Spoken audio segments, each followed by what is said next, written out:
Hello, friends. When it comes down to child education, a lot of people think that they should keep that money in a cash account because obviously, child will be going to college pretty soon, and they should not really invest in anything because they might need that cash. And if they don't have cash, what will happen to that kid? Maybe they won't be able to college. So I want to talk a little bit about that subject matter because I was speaking with one of my clients today. His son got admitted to pre-med, so he's super excited that the child is going to start their journey to become a doctor. So, first of all, congratulations to him. And as we start talking, I realized he had saved about $200,000 all sitting in a cash account with only one purpose in mind, which is to pay for his school. So his question was, hey, should I just, use the $200,000 and pay off the education bill or something else? And I don't blame his because when it comes down to education, people talk about it in such a negative way that the education loan sits on you forever. You don't want to have an education loan and all that kind of good stuff, and that is all true.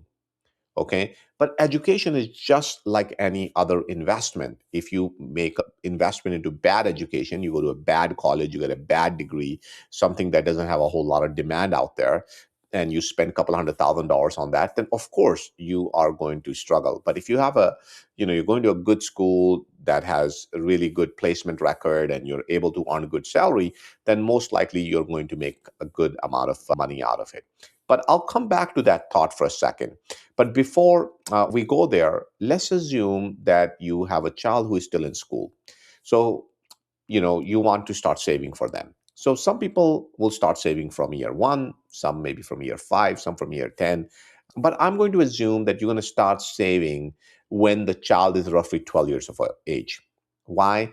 Because, a lot of time, first 10, 12 years, people are busy buying home, just settling down in their life. So around 10, 12 years down the road, they have enough of extra capital that they can set aside for their kids. So I'll assume that you have a child that is roughly about 12 years of age.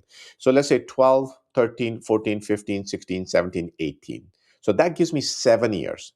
And let's just say you save only $5,000 a year for those 7 years. Let's start out with that math and then we'll expand onto it. So I'm going to put right here that you were able to save $35,000 in those 7 years. And I'm not going to assume that you made any interest money on it whatsoever. That means for 7 years, you didn't make anything. Most likely you did. Maybe that balance is that after 7 years, maybe $50,000 or something like that. But for the time being, I'm going to assume you didn't do anything.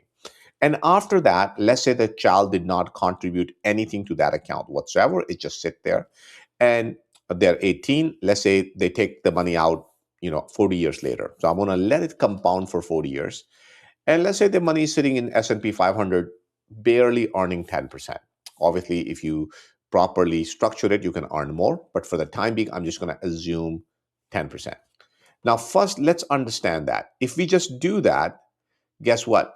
After 40 years, the child will have roughly $1.6 million in a bank account.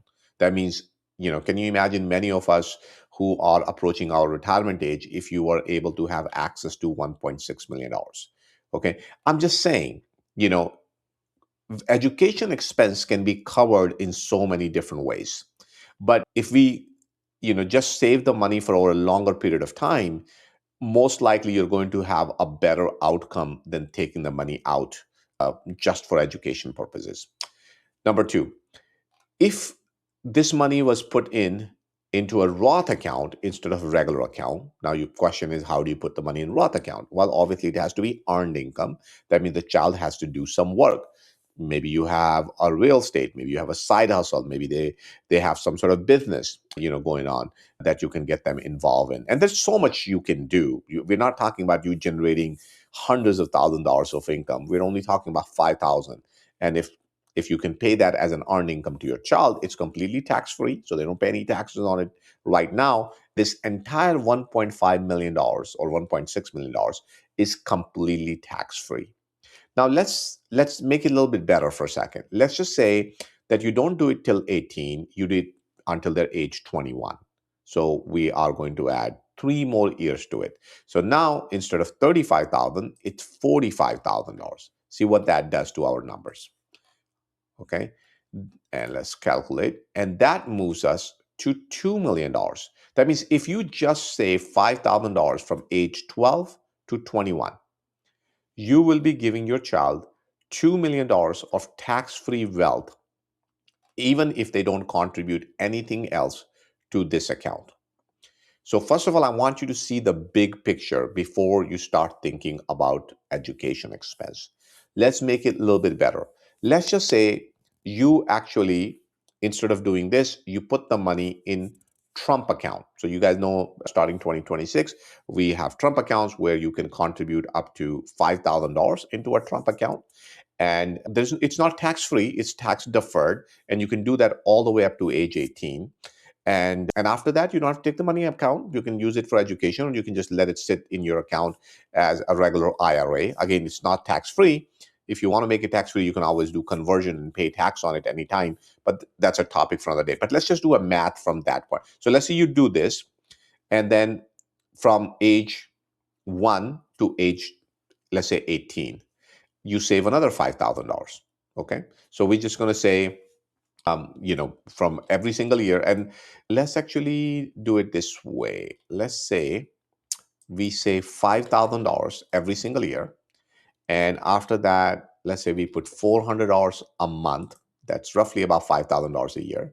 And we're going to let it compound for 18 years because that's what the Trump account looks like. And we're going to earn about just 10% in a market. So you see that number is roughly $247,000. So we get $247,000 by the time the child turns 18. Now, I'm just going to take that and I'm going to put here $250,000. And let's assume after that, there is no contribution. And same thing, we're going to let it grow to 40 years. That means you only contributed for up to age 18. After that, didn't do anything. And the money just sit in S&P 500. We take a look at that and you see that's a lot of money. That's a lot of money if you just do that, just let it sit there. So we got almost $11 million here, and we got another 2 million. And then if we were smart enough, by the time, most people don't make a lot of money when they're 18, 19, 20. So that would be a good time to actually do conversion on that money. So we can look into those kind of strategies. Again, I don't know all the rules around Trump account yet. We won't really know them until the end of the year. But I'm assuming there will be some options to do things of that nature. But if you're able to do conversion and convert this money into Roth, then again, all of that money becomes completely tax-free as well. So just by using Trump account and a Roth account strategy, and you only fund it till they're age 21, you're giving them a lot of wealth for their retirement years. And I know we start talking about education. I'm going to come back to it and explain to you what are some of your options. But before we go there, we need to understand that whatever we are saving, that savings means a whole lot of money when we look at it over a longer period of time. So that's my point number one. Point number two, we need to understand the dollar. So, we have a dollar index. So when President Trump took office, dollar index was roughly around 109. I think today it's about 96, maybe 95, somewhere around that. So dollar has dropped almost 15%. So if you, for example, were saving for education and that money was sitting in your bank account, in maybe in a money market or something like that, and you thought, hey, I'm earning 4%. You are earning 4%. But the reality is that inflation is significantly more than 4%. And then when we take a look at dollar and we compare with some of the other assets, for example, if we compare it with Swiss, we compare it with euro, we compare it with gold, in those terms, dollar has dropped a lot. Like you could have bought, gold has gone up almost 100% in the last 1 year. So in that regard, you can say dollar has actually half the value. You would have been much better off keeping the money in gold instead of dollar. So my point is, if you're saving all the money in cash for 13, 14 years, you might be losing a lot of money just because of depreciation of a dollar and then inflation. So those two forces could be eroding a lot of your savings. So you're better off converting that saving into some sort of asset, whether it's a stocks, whether it's gold or something else. Now, you're going to argue back and you're going to say, well, that sounds good, but gold can go down anytime, stocks can go anytime, and I need to pay for college education. That is true. So what your real question is, how do we deal with the liquidity problem? Okay. And liquidity problem are usually temporary. So we have to think about what assets can we have. Like for example, in this case for this gentleman, he has plenty of equity sitting in his home. I'm like, how much can you get home line of credit maybe for 5 years or 7 years, and how much would that interest rate be? So let's say if that interest rate he's able to get for 4 or 5%, if he were to take an education loan, most likely that would be more than that. So he's better off taking a home equity line, using that money to pay for kids' education, and letting his money compound over a longer period of time, because that's when he can do a lot of wealth transfer to his child. So whenever we are thinking about saving, those are the two concepts that are often missed, either the inflation concept or the currency concept. And then we have to see everything in comparison to something else, otherwise we're missing out on the big picture. Then obviously a lot of this money can be, let's just say even if you use $200,000 in tax in education, yeah, that was saving a few dollars, but look at how much tax-free wealth he can generate over time. I mean, we're talking about 15, of maybe 14, $15 million over the lifetime of kid, all, possibly all tax-free. So that is actually have much better value. But yes, the key question here is, can we manage liquidity in the short term? So that is where our attention should be, instead of thinking, do I just, keep all cash? And good thing is, when you have assets, by the way, you can borrow against those assets. I mean, it's just so much easier to get a loan from somebody if you have some great assets. So my suggestion to you would be is, cash is important, but assets are more important. But you need to deal with liquidity in the meanwhile. So think about line of credits, think about what kind of assets are appreciating more than the inflation. That's the most critical part. And biggest thing is staying in the market for longer period of time. So if I have a child right now, what I would be thinking about is taking few dollars and putting it aside. And yes, kid can use it for education if they need to, but I would not even bring up that concept. I'll say, you know what, don't even talk about that. Don't tell the child, just save it. And once they, once they're age maybe 21 or something, that's when you want to really have that conversation, so they can understand what's going on, and try to train them that, hey, they really need to continue this effort and hopefully contribute more to it. So in this example I just showed you, they didn't do anything other than this, but let's just say if they continue, and maybe they're able to contribute, let's say $1,000 a month. Look at this, what happened to this number? You might not realize it, but that's almost $17 million, just $1,000 a month.